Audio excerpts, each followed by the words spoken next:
Bonjour à tous et bienvenue dans ce 22e épisode de The Wrestling Rankings qui nous permettra donc aujourd'hui de mettre un terme à l'année 1996 puisque c'est le dernier pay-per-view et donc qui dit fin de l'année dit que dans le prochain épisode vous aurez les débuts de l'année 1997 et surtout qu'il y aura un best-of également, il y aura une vidéo best-of comme je l'avais fait pour 95 avec le meilleur catcheur selon les notes, le meilleur pay-per-view, le meilleur match, etc. Alors, en attendant, on va parler d'In Your House. Donc, comme d'habitude, on commence par les... le tour des champions, pardon. Donc, nous avons un nouveau champion de la WWF. Vous le savez, si vous avez suivi les Survivor Series, Psycho Sid est devenu champion de la WWF en battant Shawn Michaels. Il a mis fin au règne de 8 mois du Heartbreak Kid au Survivor Series. Le champion intercontinental est toujours Hunter Stemsley Triple H, qui ne défendait pas son titre au Survivor Series, tout comme les champions par équipe, qui sont toujours Owen Hart et le British Bulldog, puisqu'ils ne défendaient pas les titres par équipe. Nous sommes sur un In Your House. Les In Your House, vous le savez, durent très peu de temps généralement, 1 heure et demie. Et ici, nous avons donc 6 combats avec un combat dans le free-for-all, puisque ce coup-ci, j'ai le free-for-all. Alors, nous aurons Rocky Maivia, qui a fait ses débuts à la WWF au Survivor Series, contre Salvatore Sincere, dans le free-for-all. Et dans le pay-per-view en tant que tel, Flash Funk contre Leif Cassidy, Owen Hart et le British Bulldog contre ceux que je vais désormais appeler les Impostors, The Imposters, Razor Ramon et Diesel, les faux, hein, Razor Ramon et Diesel, cette gimmick qui dure depuis quelques mois à la WWF. Mark Mero contre Hunter Stemsley pour le titre intercontinental, The Undertaker contre The Executioner dans un Armageddon Rules match. J'expliquerai un peu ce qu'est ce combat. Et enfin le main event, Psycho Sid contre Bret Hart pour le titre de la WWF. On commence donc le pay-per-view avec le free-for-all et le combat Rocky Maivia contre Salvatore Sincere. Et je défie quiconque de me dire qui était le manager de Salvatore Sincere, puisque j'ai été très surpris de le voir arriver avec ce manager sur le ring, puisque vraiment j'aurais jamais cru déjà que Salvatore Sincere est un manager, et en plus que ce manager soit cette personne. Alors vous le savez, Rocky Maivia, c'est le pseudonyme de départ de carrière du Rock, Dwayne Johnson. C'est la gimmick qu'il a fait connaître à la WWF en 96 et qu'il gardera quelques temps. Et il a fait ses débuts sur leur série où il a été le seul survivant de son combat à élimination. Et donc il affronte Salvatore Sincere qui, donc je vous le donne en mille, est accompagné au ring par Jim Cornette. Alors vraiment, Jim Cornette, je savais qu'il avait managé Mantor, ce qui n'avait pas duré très longtemps à l'époque. Mais alors penser qu'il avait managé Salvatore Sincere à une époque où il avait encore Vader sous son giron, ça m'a totalement surpris, pris de court. Bon, le combat en tant que tel n'est pas très long. C'est pas vraiment un squash à proprement parler, puisque Sincere a quand même des mouvements d'attaque. Le finish du match est très prévisible. Salvatore Sincere va projeter le Rocky Maivia dans un coin du ring et s'élancer pour faire un coup d'épaule. Sauf que The Rock va esquiver. Sincere va donc se percuter l'épaule contre le coin du ring et Rocky Maivia va terminer avec son shoulder breaker pour la victoire. Rocky Maivia reste donc invaincu à la WWF en pay-per-view. On passe au premier combat du pay-per-view, Flash Funk contre Leif Cassidy. Alors si je vous dis ce combat-là, vous allez me dire oui, un bon combat de bottom mid-card, voire de jobbers à la WWF. Sauf que dans une autre vie, ce combat, moi j'en attendais beaucoup. Quand j'ai vu les noms, j'en attendais beaucoup parce que Flash Funk, pour ceux qui ne le savent pas, c'est Too Cold Scorpio, celui qui a révolutionné le high flying, notamment lors de son passage à la ECW. Leif Cassidy, c'est Al Snow. Alors, évidemment, tout le monde connaîtra Al Snow sous la gimmick du mec un peu cinglé qui parlait à une tête de mannequin avec écrit Help sur son front, à l'envers en plus. Mais en réalité, Al Snow, pendant longtemps, a été considéré comme le catcheur indépendant le plus prometteur. Il était même appelé dans les dirt sheets, un peu comme Wrestling Observers ou les newsletters de Wade Torch et autres. J'ai oublié l'autre nom. le très connu, celui qui met des étoiles et des notes à 5 étoiles, qui adore la AEW puisqu'il met 5 étoiles à tous les combats. J'ai oublié son nom, c'est pas grave. Il était considéré comme le secret le mieux gardé du monde du catch, puisque il n'avait en 96, avant son arrivée à la WWF sous le pseudonyme de Leif Cassidy, il n'avait jamais réussi à percer vraiment dans le monde du catch. Alors, c'est pas la gimmick de Leif Cassidy qui va le faire percer, c'est la gimmick d'Al Snow qui va créer à la ECW. Mais Leif Cassidy, c'est un formidable athlète, et vraiment qui aurait mérité d'avoir une meilleure carrière, en toute honnêteté, à la WWF. Donc, Too Cold Scorpio contre Al Snow, c'est un très bon combat qui se prépare et c'est cohérent dans le ring, hein. C'est un excellent combat entre les deux, plein de high fly. Ce qui est dommage, c'est que trop de high fly peut tuer le high fly, puisque Too Cold Scorpio à 2 reprises, enfin Flash Funk à 2 reprises, va se louper sur des moves high fly. Mais Al Snow n'est pas en reste, hein. Il nous sort un plancha et un double jump, il tente un double jump moonsault, puis il porte un moonsault dans le ring qui est loupé, et Flash Funk remporte le combat avec le 450 splash qui était révolutionnaire à l'époque à la WWF. Personne n'avait jamais porté de 450 splash. Flash Funk remporte donc ce combat. On passe au combat de championnat par équipe. Owen Hart et le British Bulldog contre les Imposters, Razor Ramon et Diesel. On nous apprend que le British Bulldog est peut-être un peu perturbé parce que Stone Cold Steve Austin... parce qu'il est en guerre avec Stone Cold Steve Austin. Alors on sait que Stone Cold Steve Austin est en guerre avec Bret Hart. Et peut-être que par intermédiaire de Bret Hart, il est aussi en guerre avec le reste de la Hart Foundation, qui n'est pas encore réunie, hein, mais qui reste proche, on va dire. Durant le combat, ça se confirme, puisque Steve Austin va venir en ringside et va se faire attaquer par le British Bulldog, ce qui va permettre à Razor Ramon et ce qui va permettre aux imposteurs Ramon et Diesel de prendre l'avantage. Mais l'expérience des deux, et surtout le mauvais catch, hein, de Ramon, va leur permettre de reprendre l'avantage. Le finish est très intelligent. Le combat est pas top, il est moyen, mais le finish est très intelligent. Owen va partir pour un crossbody, Diesel va contrer et garder Owen dans ses bras, ce qui va permettre au Bulldog de faire un dropkick dans le dos d'Owen Hart, faisant passer les deux hommes par-dessus la troisième corde, mais Owen va s'accrocher aux cordes et revenir dans le ring, un peu à la manière de Shawn Michaels ou Ricky the Dragon Steamboat à l'époque. Ramon va en profiter pour tenter le Razor's Edge sur le Bulldog, mais Owen va intervenir avec un spinning heel kick et le Bulldog va faire le compte de 3 sur Ramon avec un jackknife cover. Ils sont toujours donc champions par équipe, Owen Hart et le British Bulldog. Après le combat, les deux hommes n'ont pas le temps de célébrer puisque Stone Cold Steve Austin arrive et attaque le British Bulldog de nouveau avant de s'en aller. Continuant donc cette rivalité. On enchaîne avec le combat Marc Mero, Hunter Hemsley pour le titre intercontinental. Hemsley, on nous rappelle toute l'histoire entre les deux hommes. Donc l'histoire avait commencé à WrestleMania 12 où Hemsley était en backstage en train de s'en prendre verbalement à son valet de l'époque, Sable, celle qui sera connue maintenant sous le nom de Sable. Ce qui avait surpris Marc Mero, puisque Hemsley l'avait également percuté en backstage involontairement. Les deux hommes s'étaient battus. Le lendemain à Raw, Marc Mero avait fait ses débuts. Durant ses débuts, Sable est venue s'asseoir en ringside pour observer. Elle a été interrompue par Hunter Hemsley qui a essayé de la récupérer. Sauf que quand il lui a pris la main, Sable lui a porté une gifle et Marc Mero a récupéré Sable. C'est une rivalité qui a donc débuté. Le mois suivant, à In Your House 7, Good Friends, Better Enemies, Marc Mero avait affronté le 1-2-3 Kid en pre-show. Malheureusement, Hemsley était intervenu et après le combat avait porté son pedigree sur Marc Mero. Au pay-per-view suivant, In Your House 8, Beware of Dog, les deux hommes s'étaient affrontés et Marc Mero avait remporté le combat. Puis la rivalité s'était un peu tassée. Mero avait participé d'abord au tournoi King of the Ring, puis était en rivalité avec Stone Cold Steve Austin, puis avec Goldust, et avait enfin remporté le titre intercontinental en septembre.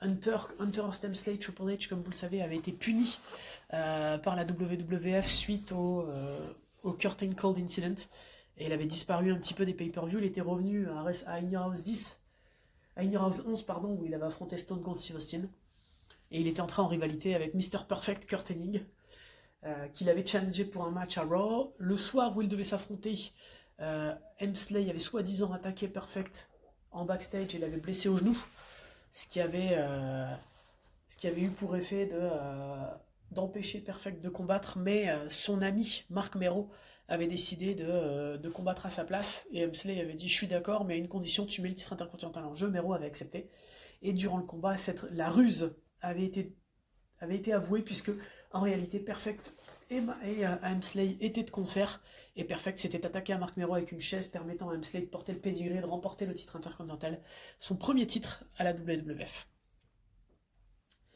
Nous avons donc le combat qui a lieu ce soir donc pour le titre intercontinental, c'est un rematch. Perfect n'est plus là, hein, il a quitté la WWF fin octobre.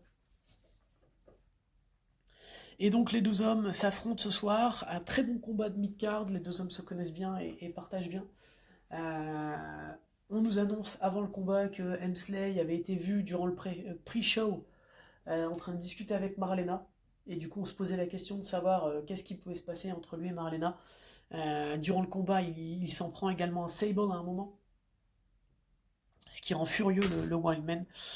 À la fin du combat, Goldust du coup va intervenir. Il va attaquer Marc Mero avec le titre intercontinental.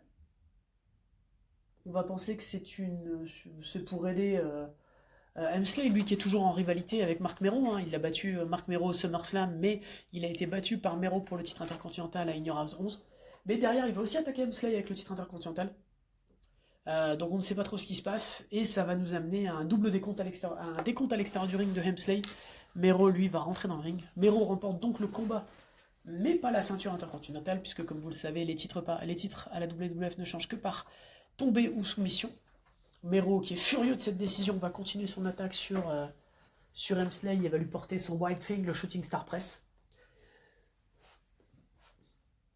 Avant de s'en aller, Hemsley lui va se réveiller au bout d'un moment et il va être annoncé comme toujours champion intercontinental. Et alors qu'il va s'en aller avec le titre intercontinental, il va être attaqué dans l'allée centrale du ring, dans l'allée centrale pour accéder au ring par Goldust, qui vraisemblablement n'a pas apprécié du tout l'interaction qu'Hemsley a eue avec Marlena.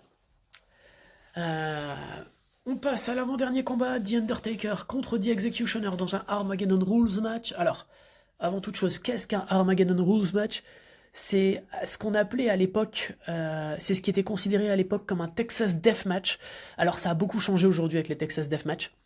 À l'origine, un Texas Deathmatch, c'est un mélange entre un match sans disqualification, sans décompte à l'extérieur du ring, un peu un street fight, no holds barred, no disqualification match, mais avec la petite subtilité que après avoir battu votre adversaire pour le compte de 3 ou par soumission, l'adversaire ne doit pas se relever avant le compte de 10 de l'arbitre. C'est-à-dire que non seulement il faut le battre pour le tomber, il faut faire un tombé sur lui ou le faire abandonner, mais en plus il faut que ce soit suffisant pour qu'il ne se relève pas avant le compte de 10. Désormais, les Texas Deathmatch, vous l'avez peut-être vu à AEW All In au mois d'août, où John Moxley et Hangman Adam Page s'étaient affrontés dans un Texas Deathmatch. C'est juste tombé aux soumissions. Il n'y a pas de décompte de compte de 10. Mais à l'époque, c'était ça. Et là, le Armageddon Rules match, c'est le même principe. Pas de disqualification, pas de décompte à l'extérieur du ring, tout est permis, simplement, une fois que tu as fait le tombé ou la soumission, il faut faire le compte de 10. Bon, l'executioner, le bourreau, pour ceux qui ne le savent pas, sous le masque du bourreau, c'est Terry Bam Bam Gordy, ancien membre des Fabulous Freebirds, qui essaye de relancer sa carrière à la WWF, les Freebirds n'existent plus. Et surtout, Terry Bam Bam Gordy n'a jamais réussi à relancer sa carrière. Il avait d'abord signé au Japon, où il avait fait partie du tournoi King of the Deathmatch. Il avait affronté Cactus Jack dans le quart de finale du tournoi. Ça avait ouvert les yeux. Cactus avait ensuite dit voilà, ce serait intéressant de le ramener à la WWF. Vince McMahon avait accepté, mais pour un court séjour, et l'executioner va pas faire un long séjour à la WWF, et Terry Bam Bam Gordy va ensuite disparaître du monde du catch. Il a fait ses débuts en septembre. Il avait attaqué l'Undertaker après le Buried Alive match. C'est lui qui avait permis à Mankind de sortir de la tombe, et avait commencé avec Mankind à enterrer l'Undertaker. Et au Survivor Series, il a sauvé Paul Bearer après le match contre l'Undertaker ou après le match Mankind l'Undertaker où l'Undertaker devait normalement avoir Paul Bearer tout seul dans le ring pour 5 minutes. Il avait sauvé Paul Bearer en attaquant l'Undertaker, ce qui avait permis à Paul Bearer de s'échapper. Et donc là, ils vont mettre fin à cette rivalité avec un Armageddon Rules match. Bon, le match est pas terrible, on va pas se mentir, c'est loin d'être un très grand match. C'est même un très mauvais match en toute honnêteté. Ils sont sauvés par deux choses. Un, l'intervention de Mankind qui se fait démolir par l'Undertaker qui passe à travers une fenêtre puis à travers une porte du décor In Your House. Et deux, par la stipulation qui rend le match sans disqualification. À part ça, le match est pas bon du tout. L'executioner a comment dire un moveset qui est pas terrible, des coups de poing, des coups de pied, un clothesline, et il utilise le Cobra Clutch comme finish. Rien de bien fou. Et donc voilà, ils sortent de l'arène à un moment, c'est assez drôle, ils sortent de l'arène et l'executioner finit dans une rivière qui est au bord de l'arène. Voilà, c'est les seuls moments intéressants de cette gimmick, et surtout quand ils reviennent sur le ring après avoir fait tout ça, après s'être battu en backstage, l'Undertaker porte le tombstone et c'est terminé. Victoire de l'Undertaker. Qui met fin à cette rivalité. On passe enfin au main event, Psycho Sid contre Bret Hart. Pas trop de rivalité entre les deux. Bret Hart a remporté son combat contre Steve Austin au Survivor Series pour devenir challenger numéro 1. Psycho Sid a remporté le titre au Survivor Series.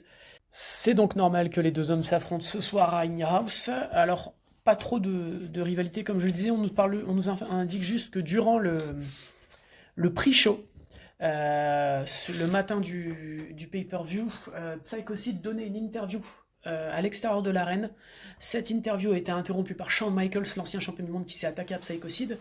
Du coup, Bret Hart est intervenu pour éviter que Psycho Sid ne soit blessé et ne puisse pas défendre le titre, et puis aussi pour empêcher Michaels de ruiner ses chances de titre. Sauf que du coup, après ça, Michaels et Sid ont été séparés, Bret Hart a été aussi séparé des deux, et Bret Hart a tourné le dos à Sid qui lui a porté un double axe handle dans le dos, blessant Sid. Pour ce combat, Shawn Michaels est en ringside aux commentaires avec Vince McMahon, Jerry Lawler et Jim Ross. Bon, le combat en lui-même n'est pas exceptionnel. Vraiment, il y a quand même un monde où Psycho Sid a réussi à récupérer des titres de champion du monde, que ce soit à la WWF ou à la WCW, avec l'un des movesets les plus catastrophiques de tous les temps. Parce que bon, certes, son powerbomb a l'air dévastateur, certes, son chokeslam à une main est impressionnant, et certes, sa leg drop est fantastique, mais par contre, ses coups de poing et ses coups de pied n'ont aucun charisme, aucun intérêt vraiment. Ça n'a pas de sens. Et donc du coup, c'est vrai que le combat en lui-même me paraît un peu mauvais. Bret Hart prend l'avantage à un moment, mais en s'attaquant au dos de Sid. Mais Sid revient bien. À la fin du combat, les deux hommes vont se retrouver à l'extérieur du ring du côté de Shawn Michaels. Michaels, évidemment, ne fera rien. Mais Sid, lui, va balancer Bret Hart sur lui avant de repartir dans le ring, permettant à Michaels, ce qui va évidemment faire que Michaels va péter un plomb et tenter d'intervenir. Sid va projeter Bret Hart sur Shawn Michaels qui va tomber et enchaîner. Ça va donc assommer Bret Hart suffisamment pour porter le powerbomb, et Psycho Sid conserve son titre de la WWF. Après le combat, Stone Cold Steve Austin va s'attaquer à Bret Hart, mais le British Bulldog va s'attaquer à Stone Cold Steve Austin, et Bret Hart furieux va venir s'attaquer à Shawn Michaels en ringside. Et c'est sur ces images de chaos que se termine le dernier pay-per-view de l'année 96. Alors, voilà, c'est un bon In Your House, hein, rien à dire là-dessus, mais c'est pas non plus le meilleur des pay-per-view. Le combat Flash Funk, quand le meilleur combat du pay-per-view c'est Flash Funk contre Leif Cassidy, il y a quand même des questions à se poser. Et ce qui est surprenant aussi, c'est que Shawn Michaels n'ait pas de combat durant ce pay-per-view. Alors, il affronte Goldust en dark match, mais alors pourquoi ne pas avoir planifié un combat Shawn Michaels contre quelqu'un? Je ne comprends pas. C'est se priver quand même du meilleur catcheur que tu as cette année-là. Et donc c'est dommage. En tout cas voilà, c'en est fini de l'année 1996. On se retrouve très prochainement, d'abord avec un épisode bonus sur le best-of de l'année 1996, et ensuite avec le premier épisode de l'année 1997 qui évidemment sera sur le Royal Rumble puisque la WWF débutera son année par le Royal Rumble. En attendant, n'hésitez pas à vous abonner à la chaîne TikTok sur laquelle je mets les résumés très rapides et à la chaîne YouTube sur laquelle vous avez les descriptions des pay-per-view. Je vous remercie de votre attention, je vous souhaite une bonne journée, prenez soin de vous et à ciao, bon dimanche!